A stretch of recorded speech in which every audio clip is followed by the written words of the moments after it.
Good morning, good afternoon, good evening, whatever time you're listening, whatever time you're watching. Welcome to Your Onion podcast show. Today we have a very special guest. Well, I say that all the time. My producer is having a nightmare with her headphones behind the camera. Is David Key. Welcome, David. Thank you. David is the Director of Sales and Marketing at the Marriott Marquis City Centre here in Doha. So, David, like all my guests, can you give us a brief outline of what you do in your position here? My boss asks me that every day. So I look after everything that is sales and marketing related at the hotel on behalf of the property. So lucky enough to try and fill the rooms, fill the restaurants, try and drive outside catering, and meet as many people in Doha as I can, which is a lot of fun. Great. Yeah, I bet. How long have you been doing it for? Working for Marriott for just over 13 years and working at the Marriott Marquis here for almost 6 years. Okay, great. Now, okay, let's go back. Let's go back in time. Where are you from? What did you study? And how did you end up here in Doha? So I'm from the UK, from a little county called Cornwall, all the way down in the southwest of England, which is a beautiful part of the world. If anyone ever wants to visit, highly recommend it. Does that run in the family? Are your family Cornish? Yeah, well, my dad's Cornish through and through. My mum's from Birmingham, but I class myself as a Cornishman officially. You would. Yes. Out of the two, I would go for the Cornish. Absolutely, I pick the best. Absolutely, best of two very good places, but Cornwall slightly beats Birmingham. Yeah, my family come from around Tor Point. Lovely part of the world. Yeah. So that's slightly more picturesque than where I'm from in Bodmin, which is right in the middle of the county, right?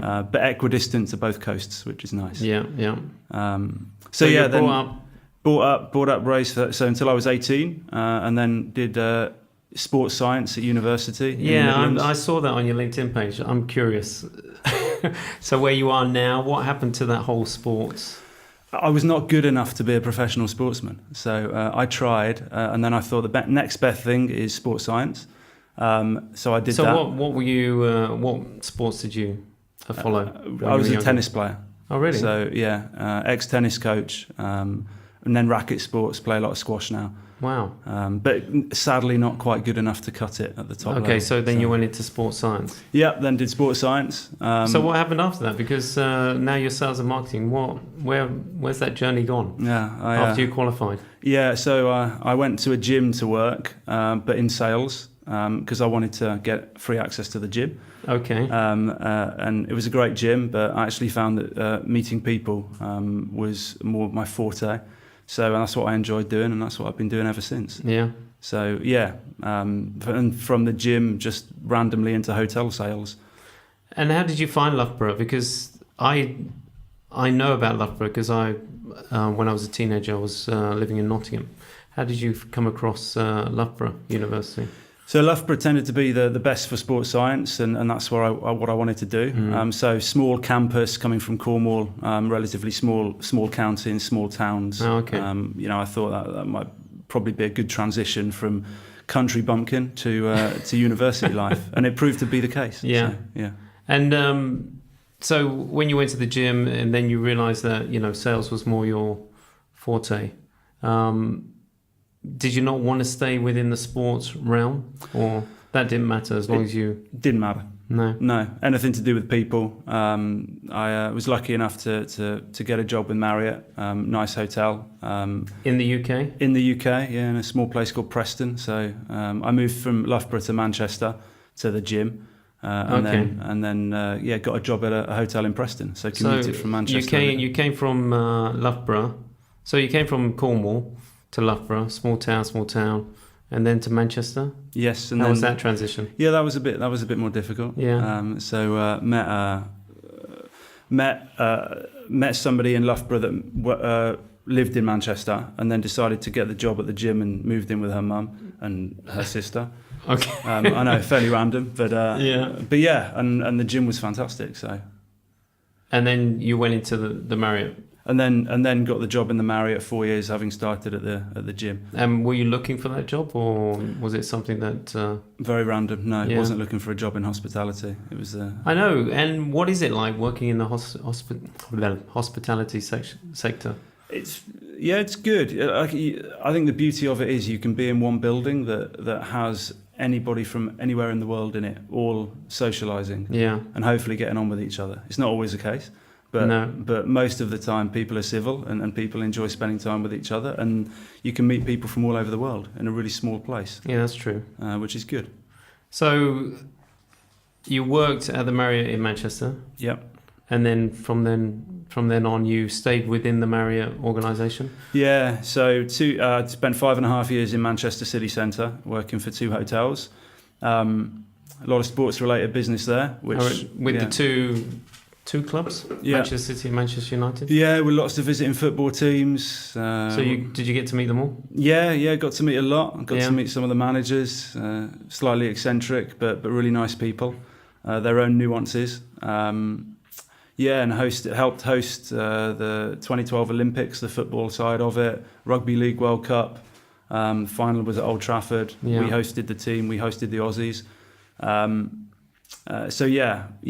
Lots of music business as well. So with the Manchester Manchester Arena, is big. Huge. Bands, artists, whole mix of different people. So did you really have to sell the hotel, or was it just a natural thing that they would find you? How hard is it?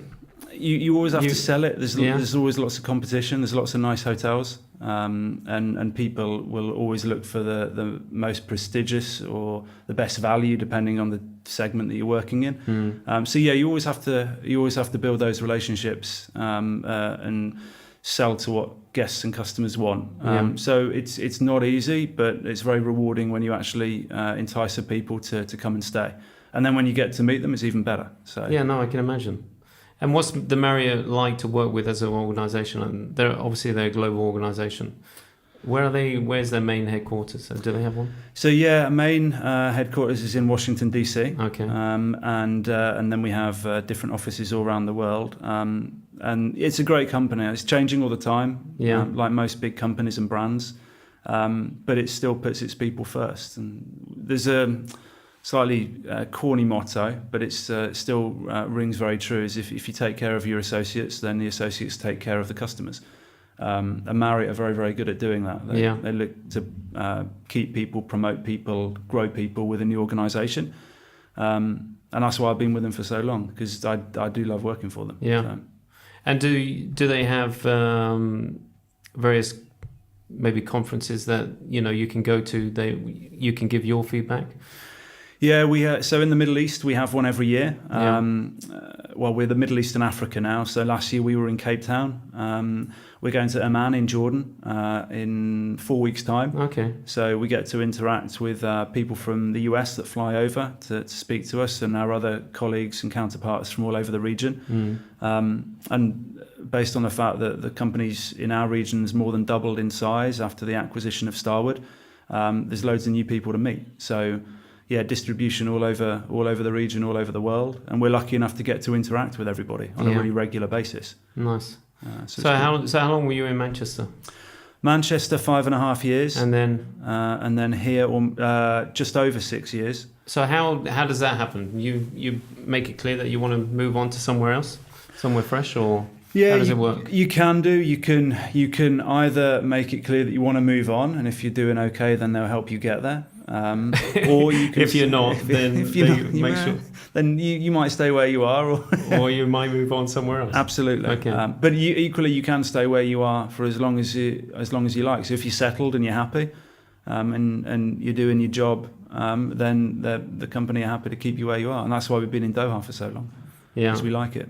So they chose Doha for you, or you chose Doha? How did that work? We chose Doha as a family. Okay. So my mother and father-in-law lived in Doha for 16 years. Oh, well, that kind of helps. It does. It helped the transition. Yeah, absolutely. Happy wife, happy life, as we were saying before. Without a doubt. She's very happy. She was happy to come back to her second home.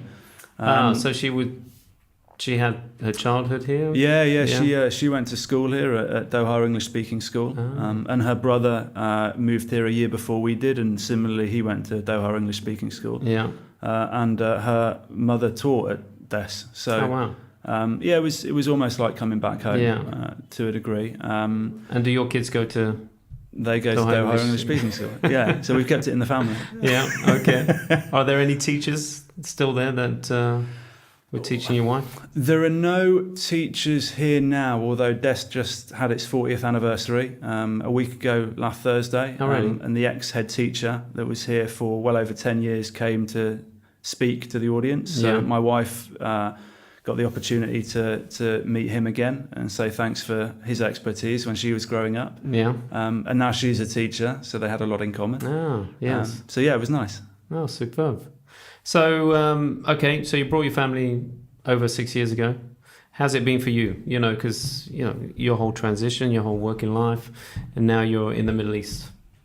First experience in the Middle East. Yeah. How was it for you? Yeah, really good. It was first 6 months through was a bit challenging, coming to a new place, new culture, new people. The bit that I love about Doha the most, though, is that everybody here remembers what it was like to first move here. So people are very welcoming. Absolutely. And all the Qataris that I've had the pleasure of meeting are also very welcoming and very hospitable. Yeah. So every interaction you have is nice. There's always challenging situations whenever you move to a new place. But because people are so welcoming and understanding, it helps get through those periods. Yeah. And because the country is incredibly safe and it's booming economically, it's a great place to be personally and professionally. Yeah. So kids are happy at school here. My wife loves her job teaching, and in a good place career-wise for me. So yeah, very lucky. Very good. And what challenges have you faced since you've been here?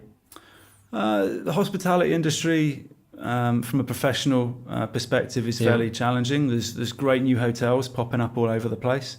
And although it pains me to say it, those hotels are really nice. Yeah. So main challenge is to make sure that we continue to excel and continue to exceed customers' expectations every day. Because if we don't, somebody else is going to do it. I know, because there's quite a few 5-star hotels all around, so it must be quite hard to keep up with all of them. How do you know, how does a hotel keep up with the rest of them? And, you know, what are you know, how are you trying to entice new clients or keep the clientele keep on coming? You know, it's a question we get asked quite a lot, especially if people are not used to the amount of new supply that's coming into a market like this. Yeah. And the way that Marriott's set up is we realise that we might not have the newest or the most shiny product, but we do invest a lot of our time, energy and finances on making sure that our hosts are trained and really taking care of the customers. So creating personal connections with guests, understanding what they actually want during their visits, whether that be a stay or a conference or a meeting. And then ensuring that we deliver against that. So you don't need a 57-inch TV or the newest concept from a food and beverage perspective. You just need to make sure that you're delivering against their expectations. Yeah. And you can do that using the people that you've got. Yeah. So we've invested in some great people. We've got a really experienced team. And that's how we try and stay a step ahead of the competition. Yeah. Which is tough. No, I can imagine. And how did the blockade affect you guys? For us, we're more of a corporate hotel. Okay. So we saw a month's worth of disruption where customers were realigning source markets. So rather than flying from the blockaded countries, they will deploy from countries such as Europe or the US directly. So we actually had a partially positive impact. We found that customers were staying for a little bit longer because it was taking them a little bit longer to get here. Oh, okay. And then the beauty is that Qatar is now sourced many new markets. So the visa on arrival for a host of new nations has really helped the situation. We're working really closely with NTC, what was Qatar Tourism Authority. Yeah, do they get your feedback as well? Are they interested in to listen to the hotels here? Yeah, they are, and they host a lot of forums where we get the opportunity to engage with them and work jointly with them on initiatives to go into new markets, such as India, are good examples, or to build relationships with various European markets and US markets. Yeah. We're lucky enough to be able to attend their destination stands on international trade shows. So, and they're very supportive in ensuring that we are put in front of customers to sell the destination.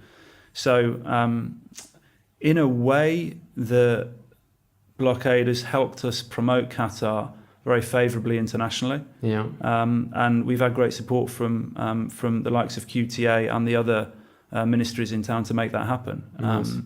And the events that are being run are bigger than ever now. So, Yeah. and people are coming from places that they may not have come from before. So I think we're in a good position at the moment. Yeah. Jewellery show is probably the best example. Really well attended a couple of weeks ago. Yeah, does it help where you're located as well, being right next to the Doha Exhibition Centre? We're lucky. We are lucky. Yeah, I never admit that to my boss. Are you the first port of call? You know, when people are booking, because you're right next door. We are. Yeah, we are, especially amongst the customers that know Doha a little bit better. Yeah. Location does play a part. However, there are a lot of great hotels within a stone throw of DECC. So we still have to make sure that we work with those customers and really deliver the service rather than just rely on location, because it won't work. But it does help a little bit. So we are lucky. Yeah.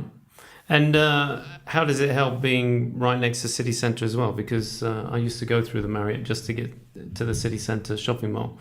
Is that, a bonus, or, when people can just walk out their bedroom and into a shopping centre? It helps. Yeah. It certainly helps the residents. So we've got 122 apartments and people that we're lucky enough that have lived with us for a very long time. So very convenient for them to go and do their shopping in Carrefour. It also gives our guests another choice from a food and beverage perspective. So it's a double-edged sword. We lose people to the great new outlets that the mall are opening. Yeah. Because there's more choice. Yeah, that's true. So again, we need to make sure that we keep on improving service in our restaurants and lounges. Yeah. But yeah, the mall is a big pull, and with the renovation that's going on there at the moment, when some more of the outlets open, there's going to be even more of a pull for people to come and visit. True. So yes, it's good. Okay, and moving forward to the World Cup. Any changes that you guys are going to make, or you're just going to carry on as and make sure that you deliver? Well, look, the World Cup's really exciting, but before that, we've got the IAAF World Championship Athletics coming up in September and October. So, as a sports fan, excited isn't the word. Yeah, that's true. There's loads going on, and we're working with the committees at the moment to make sure we help deliver an exceptional event there. Mm-hmm. And then, in the next few years, in the run up to 2022, we're going to be on this amazing journey where we welcome hundreds and thousands of new people to Doha, which can only help the legacy. Essentially, what the World Cup's designed for, and we want to play a part in that. So we're going to continue as we have been, trying to excel, trying to welcome as many new people as we can, and really trying to help Qatar continue to position itself as one of the primary leisure destinations globally. Yeah, superb.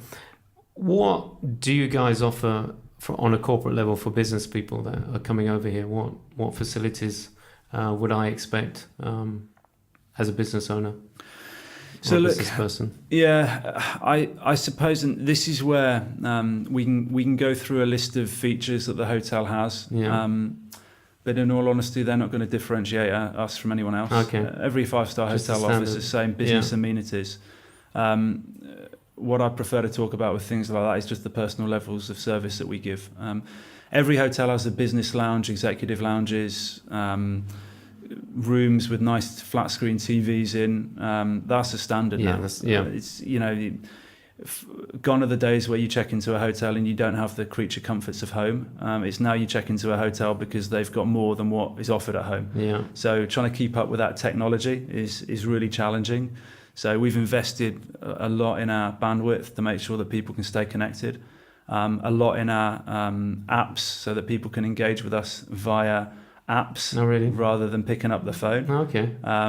Which again, from a customer service perspective is really interesting because hotels are generally all about the face-to-face service, but the younger generations are moving away from that now. No, that's true. It's all about how you can connect when you're in the transfer from the airport getting to the hotel, and if you can tap a few buttons and have your room amenity waiting for you when you get there, then Wi-Fi in the car, no telephone bill to call the hotel. It's all in there waiting for you, and you can get on with your day. So Nice. it's the slick service and the technology element rather than the features, the hard features that are offered in the hotel. Yeah, It's a really interesting space to be in at the moment. I can imagine. So the no dial 9 for Look, you can still do room that. service. Some people still want to do it. I still want to do it. I Yeah. like speaking to You people. say, yeah. But people have the option now of downloading an application and communicating with us in real time through an app. Same if people come in to have a meeting with us. So if you want a coffee and you don't want to get up out of your seat, then you can contact us via the app and we will have that coffee delivered to you. Wow. Is that a recent thing, or has that been going for a while? It's relatively recent. Yeah. So we've made a lot of innovative updates to the way that we serve, whether that is the Marriott Rewards transitioning to Bonvoy, our new reward scheme, or whether that's the introduction of the at your service application at the hotel, which is a global rollout. Then, so they are relatively recent, but they're proving to be really, really popular. Yeah, I can imagine. And every day is different. We're changing the way that we work to meet the demand of the younger business traveller Yeah. and the younger leisure traveller. So I can't go to a hotel without Wi-Fi because my kids won't come with me. No, that's true. Well, isn't that a bonus sometimes? Yeah, actually, I may need to move back to that. Yeah, exactly. That's why I always ask my wife. I say, "Do we have to bring the kids?" And she's always like, "No, of course. You've got to enjoy it." It's just like, "No, come on, you can have time away." But no. So do you still keep involved with sport? Do you still keep your hand in sport? Do you still play? Yeah, I try squash. There's some great squash leagues in Doha that I try to stay part of. So where are you within the squash league? What would you say? High end? Probably. I'm okay. I'm okay. I'm certainly no professional. Oh, look, you sound more than okay when you said you're at a certain level. No, well, you know. look, it's a great way to keep fit, Yeah. and actually, it's a really good way to meet new people and figure out your way around Doha with new compounds. A lot of them have squash courts. Yeah, absolutely. No, I've always, when I first came over here, I set up a few sports leagues because I did a bit of freelance work at Al Jazeera, and it was a great way to bring different departments together. And because everyone either has their own same route going to their own department and never see anyone else. Yeah. And sport is a great way to break down those barriers. Yeah, absolutely. So just squash or anything else? Squash. Used to play tennis, but not so much here now. Bit of golf. When my wife allows me, which isn't very often. Well, once a week? No, maybe Once a month? maybe once a month. Yeah, but I was watching the Commercial Bank Masters yesterday. You went there? Yes, watched the final day, which was brilliant. Yeah. Have you been to the golf each year, or? I missed last year, but I've been the years before that. So And how did it compare? Good, very good. The course was looking good. Nice weather conditions. Yeah. Beautiful weather conditions. Yeah, not too windy on the last day as well. So good scoring day. And a good lineup as well. So it was nice to see the leaders finish on the 18th. Tough greens. Yeah. Very tough greens. Yeah. So watching that. Tennis, so the WTA and the ATP. That's what everyone says. Everyone says living here that you get more of an opportunity to go to these sporting events, and it doesn't break the bank either. It's great value, and up close and personal with the best sports people internationally. There's a lot to be said for that. Yeah. So and it will get even better in the next few years. Absolutely. So whether it's watching a team train at Aspire.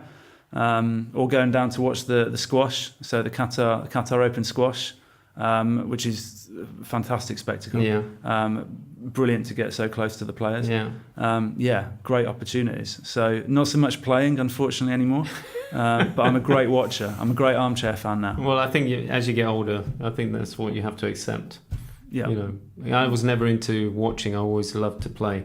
But as you get older and the bones start creaking and the joints start aching. And you feel the pain 2 days after. Absolutely. It takes longer to recover.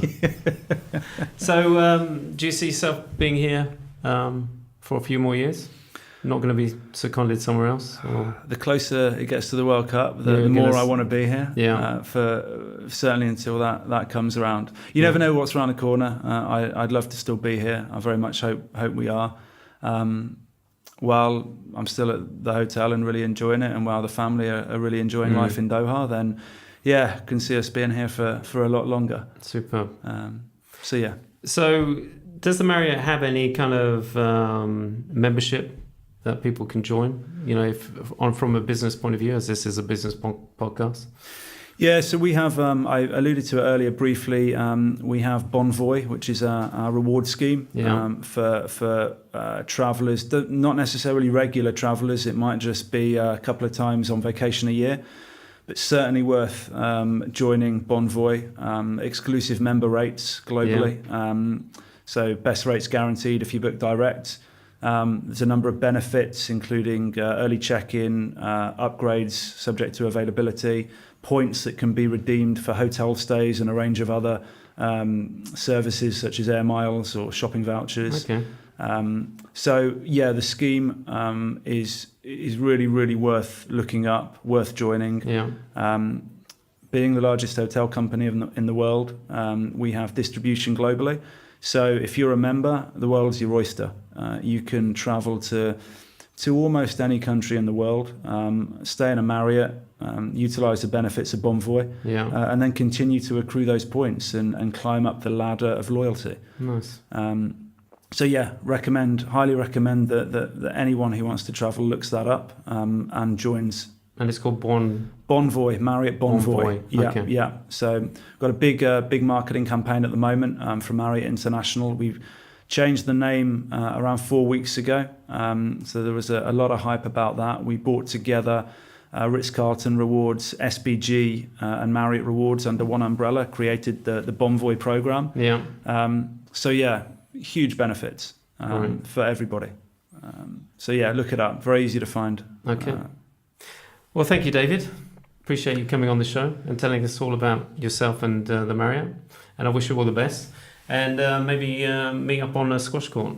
I'll play a little bit of squash, but... You have to go easy on me. Yeah, right. I think it's the other way around. Thank you. Lovely to be here. Thanks for the opportunity. Thank you, David. Thank you, guys. Have a great week, and we'll catch up with you next week. Take care. Bye-bye.